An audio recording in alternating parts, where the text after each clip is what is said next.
संविधान सभा के इस खूबसूरत सेंट्रल हॉल में 3 साल में बहुत से प्रस्ताव, अनुच्छेद और नुक्ते रखे गए, पास किए गए और बिल्कुल अंत में पारित हुई हमारी उद्देशिका यानी प्रियम्बल, जो संविधान में सबसे पहले आती है।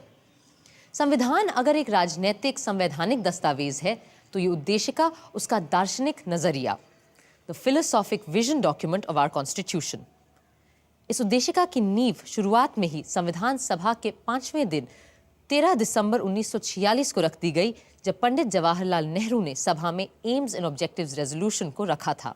ये संविधान सभा अपना पक्का अहद जाहिर करती है कि हम भारत को एक आजाद खुद मुख्तार जमहूरियत घोषित करते हैं।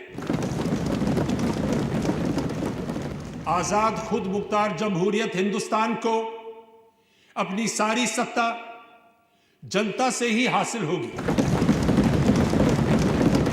और इसकी गारंटी देते हैं कि भारत के पूरे आवाम को सियासी, सामाजिक और आर्थिक इंसाफ, दर्जे, तरक्की और कानून के आगे बराबरी, विचार, इजहार ख्याल, बयान, राय, धर्म, पूजा, नौकरी, संगत और काम की आजादी, माइनॉरिटीज, पिछड़ों, आदिवासियों और दूसरी दबी पिछड़ी जातियों को माकूल सुरक्षा,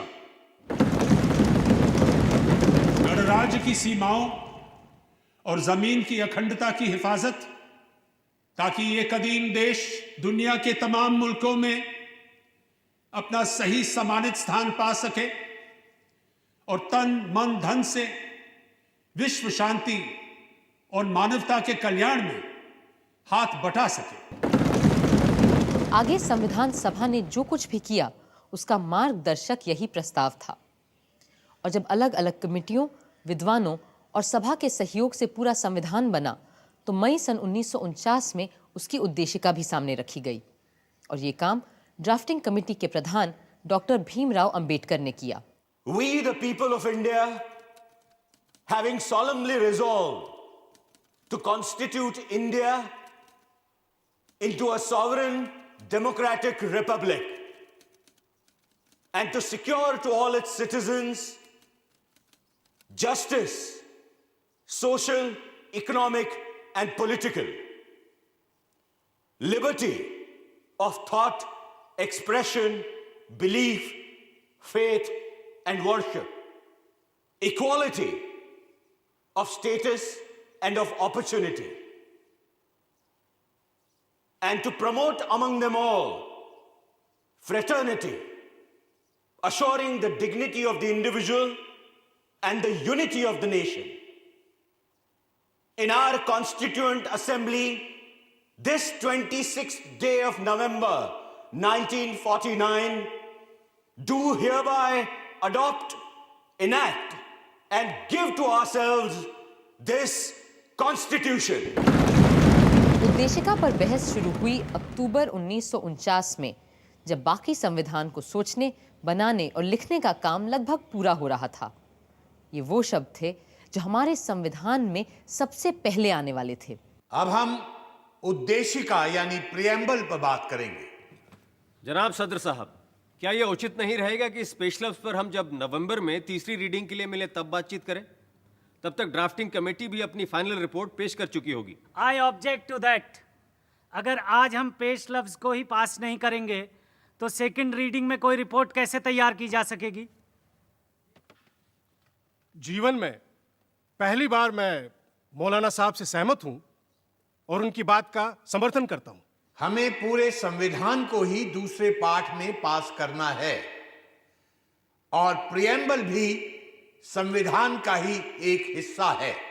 इसलिए उद्देशिका को अब हम टाल नहीं सकते, लेकिन मुझे लग रहा है कि हसरत मोहानी साहब का अमेंडमेंट अहम है, जिसमें इन्होंने कुछ नए मुद्दे उठाने की कोशिश की है। इसलिए वे अपना संशोधन पहले पेश कर सकते हैं। मेरे 3 अलग अलग अमेंडमेंट्स हैं। पहला ये कि हमें प्रीएम्बल में लफ्ज सॉवरेन डेमोक्रेटिक रिपब्लिक के बजाय अ सॉवरेन फेडरल रिपब्लिक या अ सॉवरेन इंडिपेंडेंट रिपब्लिक लिखना चाहिए। लेकिन मेरे दोस्त डॉक्टर अंबेडकर ने बड़ी मक्कारी से दो अहम अल्फाज फेडरल और इंडिपेंडेंट को हटा दिया है और उनकी जगह वो डेमोक्रेटिक लफ्ज ले आए हैं। सर मैं एक पॉइंट ऑफ ऑर्डर उठाना चाहता हूं कि अगर ये संशोधन पारित किए गए तो इसका नतीजा ये होगा कि हमें पूरे संविधान को ही दोबारा से लिखना पड़ेगा। हाँ, पर जिम्मेदार कौन है इसके लिए? मैंने शुरू में ही आप लोगों को रोकने की पुरजोर कोशिश की थी। मैंने तभी कहा था अगर आप हिंदुस्तान के मुस्तकबिल का फैसला लिखने जा रहे हैं तो पहले तय कर लीजिए कि किस किस्म के आइन का तसव्वुर कर रहे हैं। मौलाना हसरत मोहानी के 2 संशोधन पारित नहीं हो पाए मगर वो अड़े रहे। अब मेरा तीसरा अमेंडमेंट, मेरी तजवीज़ है कि लफ्ज़ सॉवरेन डेमोक्रेटिक रिपब्लिक की जगह हमें union of Indian socialist republics कहना चाहिए, यानी बिल्कुल यूएसएसआर की तर्ज पर UISR। क्या आप सचमुच चाहते हैं कि हमारा संविधान यूएसएसआर की तर्ज पर बनाया जाना चाहिए? लफ्ज़ सोवियत सुनते ही मेरे कुछ दोस्तों के कान खड़े हो जाते हैं और वो कहते हैं कि ये मौलाना तो सोवियत सरकार का एजेंट है। अरे रूस तो दूर, मेरा तो हिंदुस्तानी कम्युनिस्टों से तक कोई ताल्लुक नहीं है। मैंने उनका साथ कब का छोड़ दिया, क्योंकि एक मर्तबा इन्होंने ये बयान जारी करने की गलती कर डाली थी कि हमें अंग्रेज़ों का साथ देना चाहिए ताकि हम मिलकर हिटलर से मुकाबला कर सकें।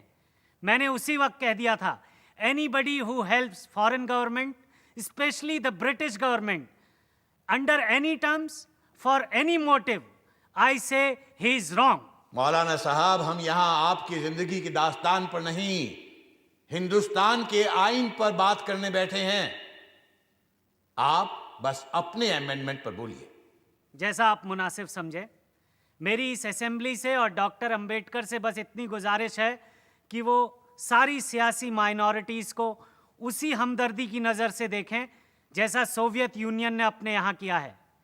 इसी के साथ मैं अपना अमेंडमेंट मूव करता हूँ और डॉक्टर अंबेडकर से गुजारिश करता हूँ कि वो इसे कबूल कर लें। मौलाना हसरत मोहानी जितने कोमल शायर थे उतने ही तीखे वक्ता, पर उनके बाकी सारे संशोधन प्रस्ताव भी नामंजूर कर दिए गए। मगर दूसरे सदस्य भी आसानी से मानने वाले कहाँ थे, खास करके श्री HV कामत, जो हमारी उद्देशिका में भगवान को ले आना चाहते थे। I move the following phrase to be substituted for the proposed preamble. In the name of God, we, the people of India. Sir, the amendment is already there in the first line. My amendment means, in the name of God, we do this and that. No long speech is needed to commend this motion. Sir, if Mr. Kamat's amendment is accepted, that would amount to compulsion in the matter of faith. Freedom of faith is a fundamental right. According to the Constitution, a man has right to believe in God or not. Therefore, this amendment should be ruled out. Though I am myself a strong believer in God. Sir, may I move an amendment to that of Shri Kamath, that instead of in the name of God, would he be pleased to accept in the name of the goddess? Sir, it is not a matter of laughter with me. I believe in a goddess. I belong to Kamrup, where the goddess Kamakhya is worshipped. Sir, God includes goddess as well. So if we bring in the name of God at all, we should bring in the name of the goddess also. See, in my opinion, this amendment should not have been brought. But as it has been brought, this is my point of view. Now I have to put the amendment moved by Mr. Kamath to vote. Mr. President, the flame of God is invoked by every nation upon earth. And God is an impartial entity, and he should be allowed to remain so. With these words, I appeal to Mr. Kamath not to put us into any embarrassment of voting upon God. I claim a division. Sir, I want a division on this question. I also want a division. There is no alternative left to me. Those in favor may raise their hands. Those opposed may raise their hands. No. The amendment is rejected. Sir, this is a black day in our history. God save India. भगवान के अलावा महात्मा गांधी का भी मुद्दा था, जो अपने भक्तों के लिए किसी भगवान से कम नहीं थे। Sir, I beg to move कि उद्देशिका में निम्नलिखित को बदल दिया जाए। सर्वशक्तिमान भगवान जिनके प्रताप और मार्गदर्शन में हमारे राष्ट्रपिता महात्मा गांधी ने देश का नेतृत्व किया और हमें गुलामी से आजादी की ओर ले गए। आई ओपोज द अमेंडमेंट। मैं नहीं चाहता कि महात्मा गांधी का नाम हमारे संविधान में लिया जाए, क्योंकि यह संविधान गांधीवादी है ही नहीं। हमें अपने राष्ट्रपिता का नाम बहुत सोच समझकर ही इस्तेमाल करना चाहिए। ये उनके प्रति सम्मान और प्रेम का ही सबूत होगा अगर हम उनका नाम संविधान में ना ही घसीटें। आदरणीय आचार्य कृपलानी जी की अपील पर मैं अपना संशोधन प्रस्ताव वापस लेता हूं। बात सिर्फ ईश्वर या बापू के नाम की ही नहीं थी। कई लोग बहुत से नए शब्द और विचार उद्देशिका में लाना चाहते थे जो कम महत्व के नहीं थे। हम भारत के लोग भारत को एक संपूर्ण प्रभुत्व संपन्न लोकतांत्रिक गणराज्य बनाने के लिए देश के प्रत्येक नागरिक को निम्न चीजें देने का प्रण करते हैं। 1. जीवन यापन का यथोचित मौका। 2. मुफ्त और लाजमी शिक्षा। 3. मुफ्त दवा इलाज। 4. Compulsory military training. एक एक ऊंट और मोटरसाइकिल भी दिलवा दीजिए ना सबको। ये आप प्रस्तावित कीजिए ना। सर, धर्मनिरपेक्ष यानी सेकुलर शब्द को हमारे संविधान में जगह ही नहीं मिली, जबकि हमारे कई राष्ट्र नेताओं ने कई बार इस शब्द पर बहुत जोर दिया है। मैं कहता हूं कि हमें इस शब्द को अपने प्रीएम्बल में शामिल कर देना चाहिए, क्योंकि इससे माइनॉरिटीज के दिल को संबल मिलेगा और साथ ही में वो जो लोफरगिरी हमारे पॉलिटिक्स में घुस आई है वो भी थोड़ी कम हो जाएगी। सर, मैं एक और शब्द पर जोर डालना चाहूंगा और वो है समाजवाद, सोशलिज्म। मेरा पक्का विश्वास है कि भारत का भविष्य समाजवाद में ही है और मुझे समाजवादी समाज में पूरा यकीन है। संपूर्ण प्रभुत्व संपन्न यानी सॉवरेन शब्द हमारी उद्देशिका में आया है, पर आप मुझे बताएं, जो संघ व्यक्तियों का समूह हो वो संपूर्ण प्रभुत्व संपन्न कैसे हो सकता है? इसलिए मैं प्रभुत्व के विचार के ही खिलाफ हूं।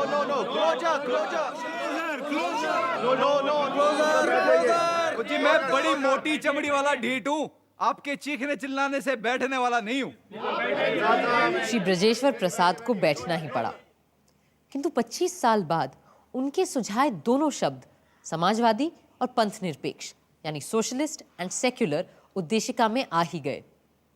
उधर श्रीमती पूर्णिमा बैनर्जी ने कई महत्वपूर्ण नुक्ते सामने रखे। Sir, I feel that the preamble forms one of the most important parts of the Constitution. It lays down the goals to which we are striving and stands as a charter of our freedom and a measure of our success or failure.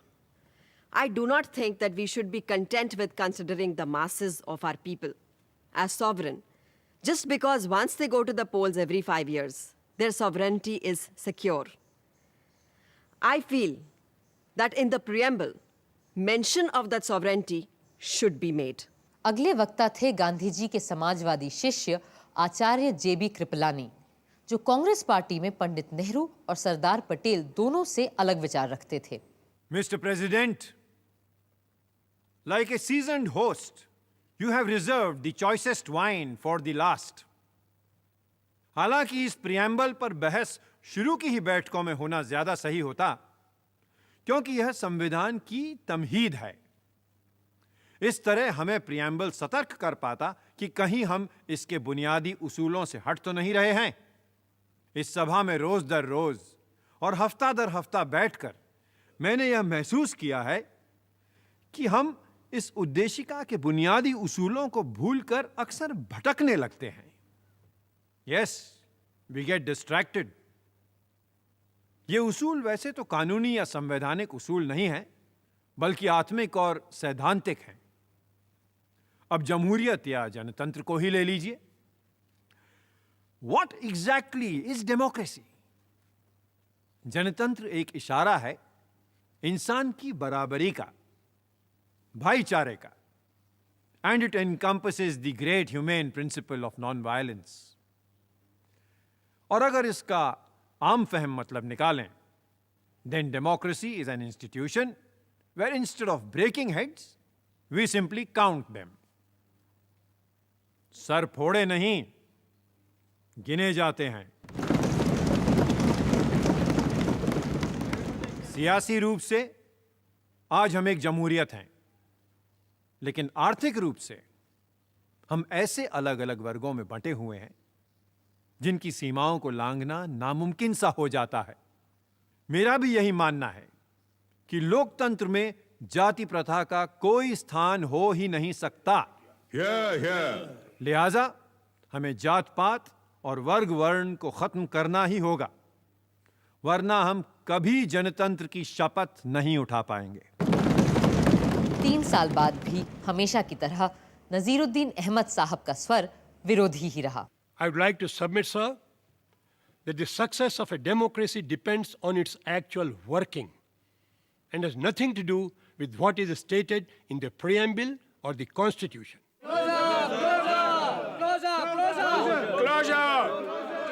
I take it that the closure is accepted. I shall now ask Dr. Ambedkar to reply.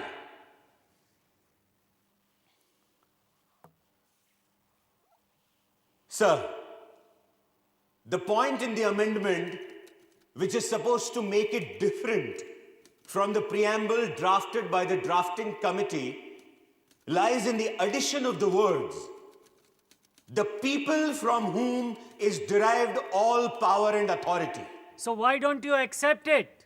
Those members of the House who are worried should not separate the other parts of the amendment from the closing words. We, the people of India, in our Constituent Assembly, this day, do hereby adopt, enact, and give to ourselves this Constitution. Reading it in that fashion. महोदय, कौन सी जनता? भारत की जनता? उनका तो सवाल ही नहीं उठता. यहां केवल संविधान सभा के सदस्यों की बात हो सकती है. I would like the honorable members to consider a portion of preamble of the Constitution of the United States. We, the people of United States, do ordain and establish this Constitution for the United States of America. As most members know, that Constitution was represented by a very small body.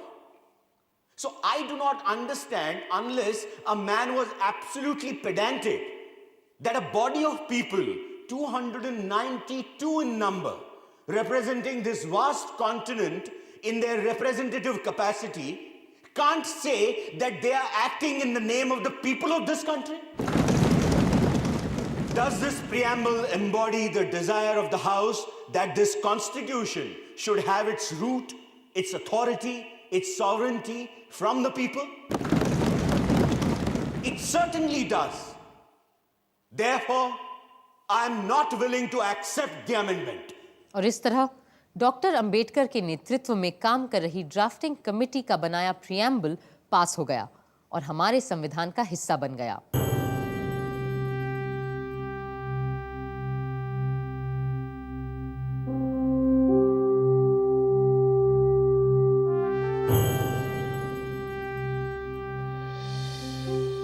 साल की अथक मेहनत रंग ला रही थी और सदियों से अंग्रेजों की गुलामी और राजे रजवाड़ों की दास्ता में बंधा देश आज अपनी मर्जी से अपने बनाए रास्ते पे चलने जा रहा था. जहां खुशी की लहर थी, वहीं थोड़ा डर भी था. जैसा कि डॉक्टर अंबेडकर ने कहा, आजाद होकर हमने हर बात के लिए अंग्रेजों को दोष देने का हक खो दिया है. अब अगर कुछ गलत होता है तो इसके लिए कोई और नहीं, हम ही दोषी होंगे. मगर फिर भी सब आशावान थे और बड़ी भावुक और दार्शनिक भाव से आने वाले कल और अपने संविधान की ओर देख रहे थे. Mr. President, sir, coming as I do from a community that has produced Dr. Ambedkar, I feel proud that his capacity has been recognized now, not only by the Harijans, but by all communities that inhabit India. At one time, dogs and swine might enter the sacred precincts of temples, but the shadow of an untouchable was considered a great abomination. I feel proud, sir, that by the Article 29, that slur has been removed away. In conclusion, I may, on behalf of the members of the Harijans that are present in this house and of Harijans outside, assure you and the August Assembly and the government that we Harijans... Sir, do we not represent the Harijans? We come under the special label of Harijans, sir.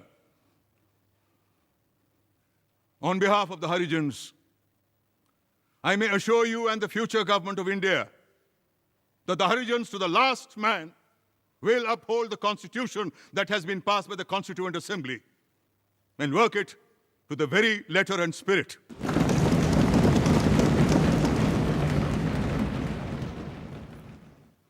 Sir, it is something like this. We wanted the music of Veena or Sitar, but here we have the music of an English band. The first and foremost advice which Mahatma Gandhi ji gave in his picturesque language was that the constitutional structure of this country ought to be broad-based and pyramid-like. It should be built from the bottom and should taper right up to the top. What has been done is just the reverse. The pyramid has been reversed. Whether or not we are right in having discarded Gandhiji's idea of constitution making, it is too soon for us to judge. The future will judge for itself. Samajwadi चिंतक professor केटी शाह का संविधान की कई धाराओं से बड़ा विरोध था, फिर भी वो आशावान थे। सभापति महोदय, ये हो सकता है कि हमारा संविधान अपने इरादे और आकार में लोकतांत्रिक हो, पर लोकतंत्र के मंत्र जनता की, जनता द्वारा, जनता के लिए सरकार के आदर्श से हम बहुत दूर हैं। अगर हम संविधान की विभिन्न धाराओं को गौर से परख के देखें, फिर भी ये भी विश्वास है कि सारी कमियों के बावजूद हम इस संविधान को सही तरह बरतें तो निकट भविष्य में ना सही 5-10 बरस के अंदर हम देश में सच्चा लोकतंत्र स्थापित कर सकेंगे। तभी देश की जनता इस देश की सच्ची शासक बन पाएगी। सदर साहब, संविधान सभा ने सबसे बड़ा खतरा हर वयस्क को मताधिकार देकर मोल लिया है। मैं ये भी बता दूं कि मैं इसे खतरा क्यों कह रहा हूं। हमारे देश की 85% जनता अनपढ़ है, मगर सदर साहब फिर भी मैं कहूंगा कि हमने ये खतरा सही अपनाया है, सोच समझ के ये दांव लगाया है, क्योंकि बिना हर वयस्क को मताधिकार दिए हमारा प्रजातंत्र बिल्कुल निरर्थक साबित होता।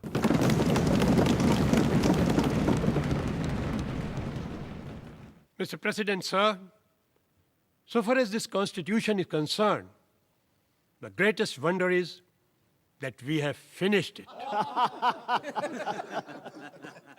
The greatest defect with the drafting committee, however, was that their minds were continually changing. In fact, these changes were so apparent and so persistent and almost of such daily occurrence that these have resulted in many contradictions. I should submit that the Constitution is so badly drafted that it will be a lawyer's paradise. I suppose I must come to a close. I owe some apology to this House for criticizing the the drafting committee in this manner. But thanks are also due to the drafting committee for the troubles that they have been put to. तारीफ और आलोचना का सिलसिला अगले दिन भी चलता रहा, पर संविधान के कटु से कटु आलोचक भी इतने बड़े काम को अंजाम देने वालों की तारीफ ही कर रहे थे। अध्यक्ष महोदय, जो लोग इस बिना पर, इस संविधान पर अपने आपत्ति जाहिर कर रहे हैं कि इसे एक ही पार्टी ने तैयार किया है, मैं सिर्फ यह कहना चाहूंगा कि वे उन प्रोविजंस की ओर ध्यान दें जो संविधान के संशोधन के बारे में फ्रेम किए गए हैं। तब उन्हें पता चलेगा कि यदि वे संविधान को बदलना भी चाहे, अगर यही उनकी मंशा हो और इसके लिए वे जनता की पूरी सहमति भी प्राप्त कर सके, तो पूरा संविधान उलट कर सकते हैं। ब्रिटेन के एक संविधान के बारे में एक फ्रांसीसी लेखक ने कहा है, पार्लियामेंट मर्द को औरत में तब्दील करने के अलावा जो चाहे कर सकती है। और इस संविधान के बारे में मेरा भी ख्याल है कि आने वाले लेजिस्लेटर एक मूर्ख को विद्वान में तब्दील करने के अलावा कुछ भी बदल कर सकते हैं। सेठ दामोदर स्वरूप ने भी कई तीखे सवाल किए उस दिन। सभापति महोदय, मुझे क्षमा करें कि मैं कुछ कड़वे सच आपके सामने रखने जा रहा हूं। इस देश के लोग इस संविधान के पास और लागू हो जाने के बाद भी संतुष्ट और सुखी नहीं होने जा रहे हैं, क्योंकि इस संविधान में लोगों के लिए है ही क्या। आप इस दस्तावेज को शुरू से आखिर तक पढ़ जाइए, पर कहीं भी किसी भी अनुच्छेद में ना आपको गरीब के लिए रोटी का जिक्र मिलेगा, न भूखे नंगे शोषित लोगों के लिए उम्मीद का मुद्दा। इसके अलावा न इसमें काम और रोजगार की कोई गारंटी दी गई है। सभापति महोदय, यह संविधान पास किए जाने के लायक है ही नहीं। हम ऐसे फौरन कूड़े की टोकरी में फेंक देना चाहिए। और हम ये करें या ना करें, देश की जनता खुद इस संविधान को कभी स्वीकार नहीं करेगी। एक के बाद एक कई लोगों ने सवालों की झड़ी लगा दी। सर, हमने हर इंसान को समता तो दी है, पर इस संविधान में स्वतंत्रता को हमने नजरअंदाज कर दिया है। मैं यह सोच भी नहीं सकता था कि स्वतंत्र भारत के संविधान में बिना मुकदमे की हिरासत की इजाजत को मौलिक अधिकारों में जगह मिलेगी। अपनी जवानी के 10 साल बरतानी गुलामी के दिनों में जालिम जेलों और काल कोठरियों में बिताने के बाद मैं अच्छी तरह जानता हूं कि बिना मुकदमे की कैद में रहने वालों को किन यंत्रणाओं से गुजरना पड़ता है। मैं कभी किसी ऐसे प्रावधान का समर्थन नहीं कर सकता। कुछ का कहना था कि संविधान में बहुत सी बेकार की चीजें भी शामिल कर ली गई हैं। Sir, I cannot understand why we had to go to such details as to put in the salaries of high dignitaries of the state, like the president and the salaries of judges in the Constitution. I should like to point out that in the modern world, where money is always changing in value, a sum of rupees 5,000 today may tomorrow be worth only 500 or 5. So in the Constitution, what purpose can it serve by prescribing the exact amount of the salaries? Mr. President, my bitter complaint is that the Constitution is silent about death sentence. I wish we had put in the Constitution that there should be no death sentence. Mr. Chaudhary, you are becoming very serious. I am always serious, sir, but others take me lightly. After all, we are followers of Mahatma Gandhi, who had adopted to some extent the teachings of Jesus Christ. You must not take eye for an eye. You must not take a tooth for a tooth. You must not take a life for a life. Shri Brajeshwar प्रसाद ने तो संविधान का विरोध करने का एक अलग तरीका ही इजाद किया। मिस्टर प्रेसिडेंट, सर, मैं इस कॉन्स्टिट्यूशन को अपना कंडीशनल और आधा अधूरा पूर्ण समर्थन देने के लिए खड़ा हुआ हूं। यदि इसमें हिंदी भाषा और अस्पृश्यता उन्मूलन जैसी चीजें ना होती तो मैं इसका समर्थन कर ही नहीं सकता था। मैं केवल इस बात के लिए संविधान का समर्थन करता हूं कि ये यूनिटरी है, पर फेडरलिज्म, सूबों की एनाटॉमी, पार्लियामेंटरिज्म, एडल्ट फ्रेंचाइज और फंडामेंटलाइज का मैं घोर विरोधी हूं। मेरी ऑनरेबल मेंबर से ये अपील है कि वो अपनी बात जरा धीरे धीरे कहें। तूफान महल की तरह दौड़ दौड़ मत जा। जी, मैं धीरे धीरे ही बोलता अगर सदर साहब मुझे अपनी बात कहने का थोड़ा और वक्त देते। खैर, हमारे महान महात्मा गांधी जी खुद विकेंद्रीकरण या डिसेंट्रलाइजेशन के हामी थे। उनके लिए डिसेंट्रलाइजेशन राम राज्य की तरह ले जाने वाला रास्ता था। सिर्फ एक अहिंसक समाज में जहां हर तरह की हिंसा समाप्त हो चुकी हो, हम विकेंद्रीकरण की बात सोच सकते हैं। भाई, मुझे 1-2 मिनट और देंगे क्या आप? बिल्कुल नहीं, बल्कि आप अपना भाषण मुझे दे दीजिए। तो इसे पढ़ा हुआ मान लीजिए। और इस तरह आया सभा का आखिरी ऐतिहासिक दिन। इस दिन भी कई लोगों को बोलना था और श्री महावीर त्यागी ने बड़े पते की बात की। हालांकि मैं हर तरह से इस संविधान की इज्जत और तारीफ करता हूं, मगर फिर भी एक चीज यहां ऐसी है जिसका मुझे बड़ा डर है, और ये डर मुझे उस वर्ग से है जिसे हर जगह लोकतंत्र पैदा करता आया है, और वो है ऐसे लोगों का वर्ग जिनके लिए राजनीति ही उनका जरिया या माश बन जाता है, उनका पेशा, उनका धंधा बन जाता है। अगर हमारा लोकतंत्र भी ऐसे लोगों के हाथ आ गया जिनके पास और कोई काम ही नहीं सिवाय पार्लियामेंट की मेंबरी और मंत्री बन जाने के, तब तो हमारे लोकतंत्र को डूबने से कोई नहीं बचा सकता। इस बात का मुझे पक्का यकीन है। तजम्मुल हुसैन साहब ने पाकिस्तान के संविधान की चर्चा की। जनाब सदर साहब, हम पर बार बार यह तोहमत लगाई गई है कि हमने अपना आयन तैयार करने में बहुत ज्यादा वक्त लगा दिया है। इस तरह के एतराज करने वालों को मैं एक बात याद दिला देना चाहता हूं कि दो मुल्कों ने एक ही दिन, तकरीबन एक ही तारीख को अपने अपने आयन तैयार करने का बीड़ा उठाया था।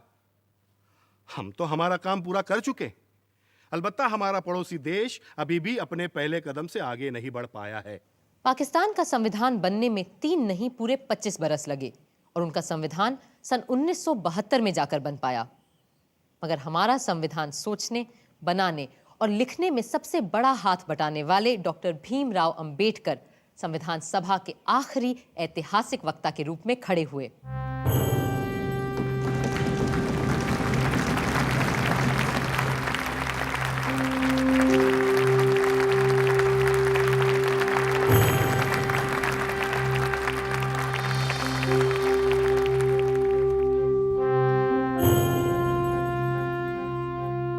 Sir,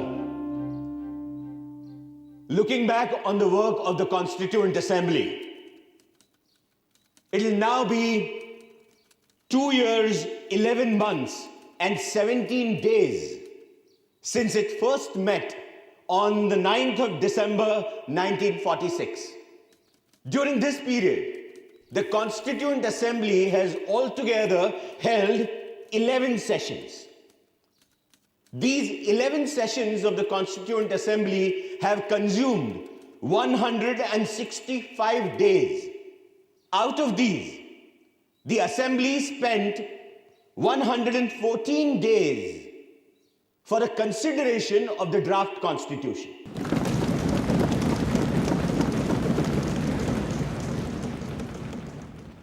Coming to the drafting committee, it was elected by the Constituent Assembly on 29th of August 1947. Since August 30th, it sat for 141 days, during which it was engaged in the preparation of the draft Constitution. Mr. Naziruddin Ahmed has coined a new name for the drafting committee. He calls it a drifting committee.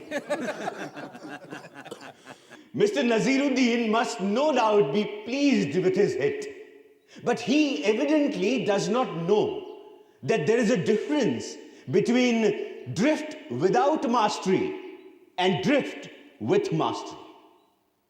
If the drafting committee was drifting, it was never without mastery over the situation. It was not merely angling with the off chance of catching a fish. It was searching in known waters to find the fish it was after.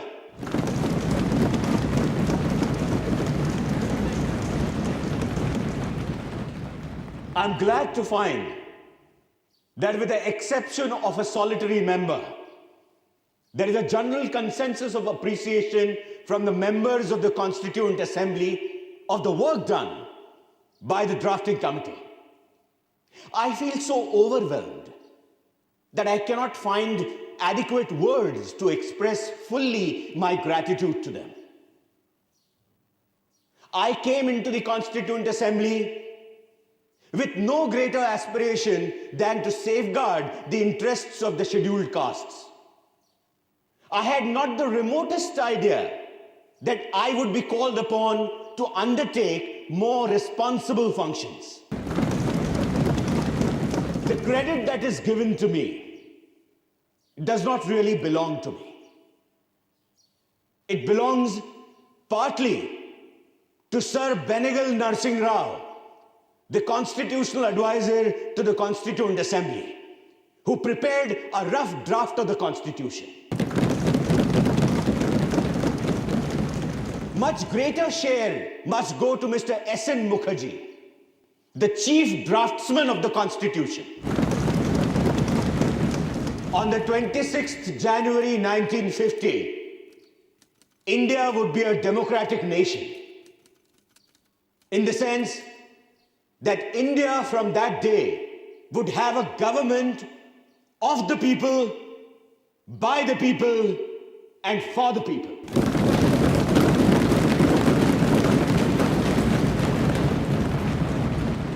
A thought comes to my mind. What would happen to her democratic constitution? Will she be able to maintain it, or will she lose it again?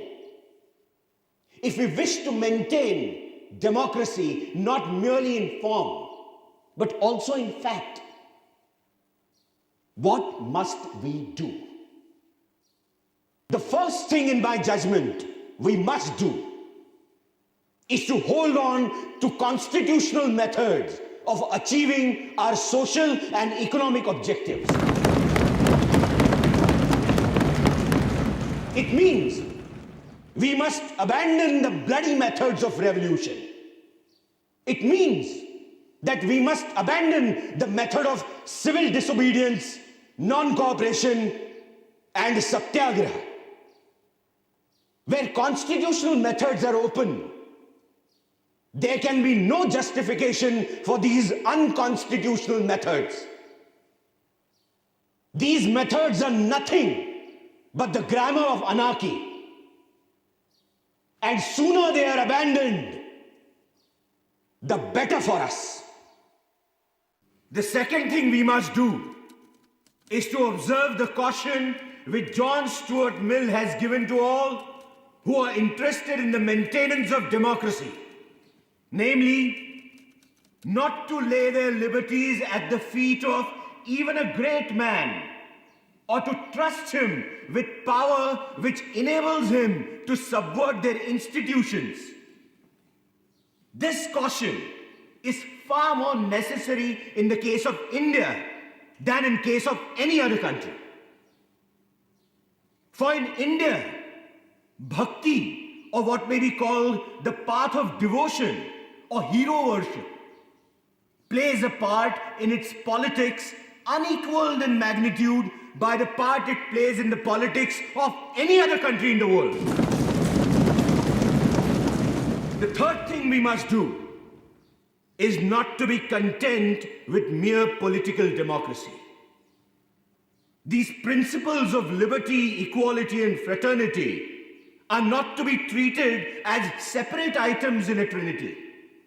Liberty cannot be divorced from equality. Equality cannot be divorced from liberty. Nor can liberty and equality be divorced from fraternity.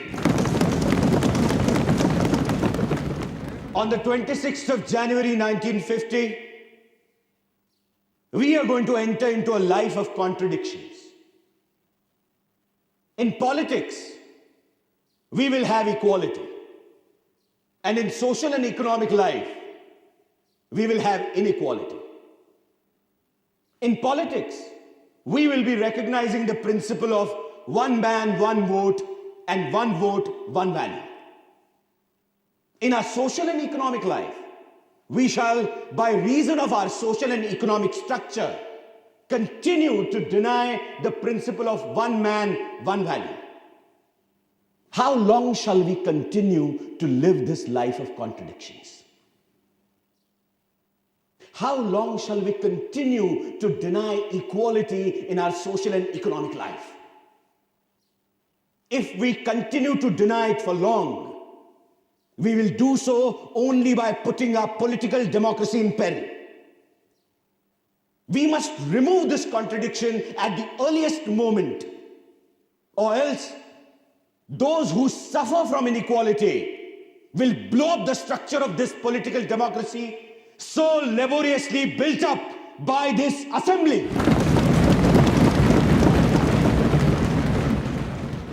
Doctor Ambedkar के बोले गए शब्द आज भी जैसे इस सदन में गूंजते रहते हैं। अब सिर्फ एक काम बचा था, संविधान का अनुमोदन और उस पर सारे सदस्यों के हस्ताक्षर।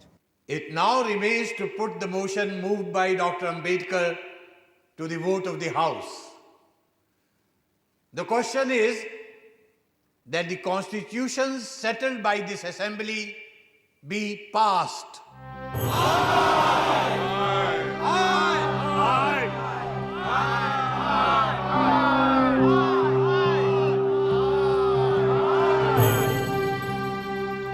motion is adopted. भारत माता की भारत माता की भारत माता की भारत माता की वंदे वंदे मातरम वंदे महात्मा गांधी की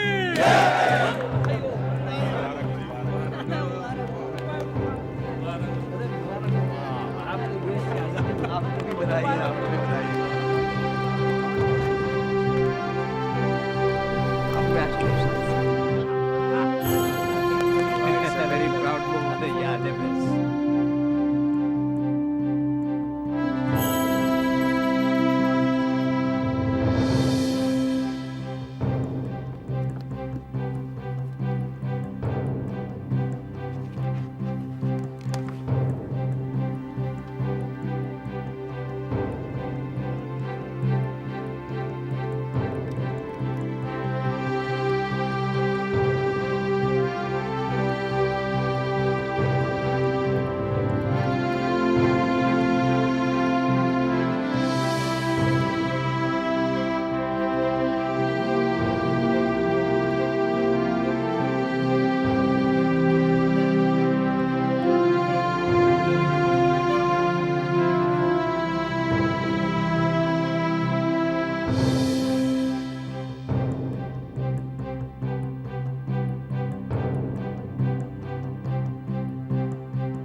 हम चाहे दुनिया का सबसे सुंदर संविधान क्यों न बना लें, पर वो भी बेकार साबित होगा अगर उसे अमल में लाने वाले लोग ना हुए।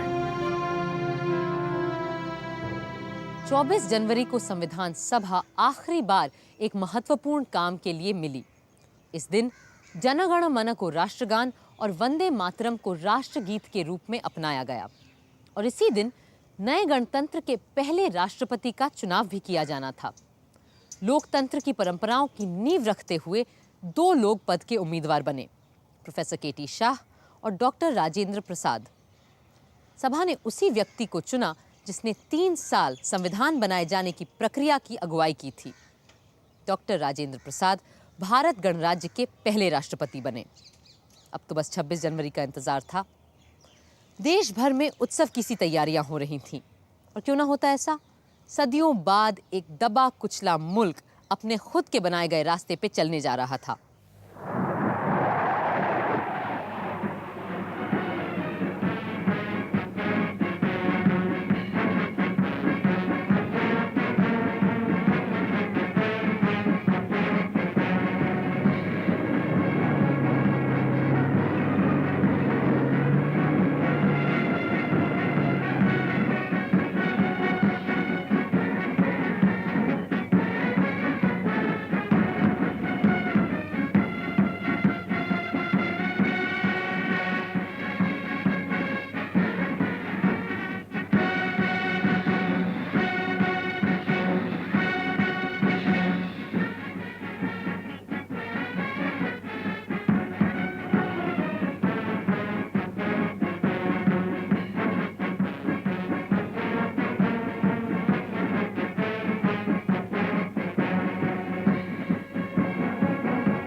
संविधान के बनने से लेकर अब तक हमने लगभग 100 बार अपने आईन को बदला है। कभी किसी परिस्थिति के बदल जाने पर, कभी किसी अनुच्छेद को स्पष्ट करने के लिए, कभी किसी राजनीतिक पार्टी के अपने स्वार्थ को सिद्ध करने के लिए, तो कभी उन स्वार्थों को फिर निरस्त करने के लिए और कभी डायरेक्टिव प्रिंसिपल्स को और सार्थक बनाने के लिए। जैसा कि विद्वान ग्रैनविल ऑस्टिन ने लिखा है, equipped with the basic qualifications, attitudes and experience for creating and working a democratic constitution, Indians did not default their tryst to a destiny. यानी गणतंत्र चलाने के गुणों और अपने हुनर, हौसले, हिम्मत की बदौलत हिंदुस्तानियों ने किस्मत से मिलन की लगाई ये बाजी हारी नहीं, जीत ली है।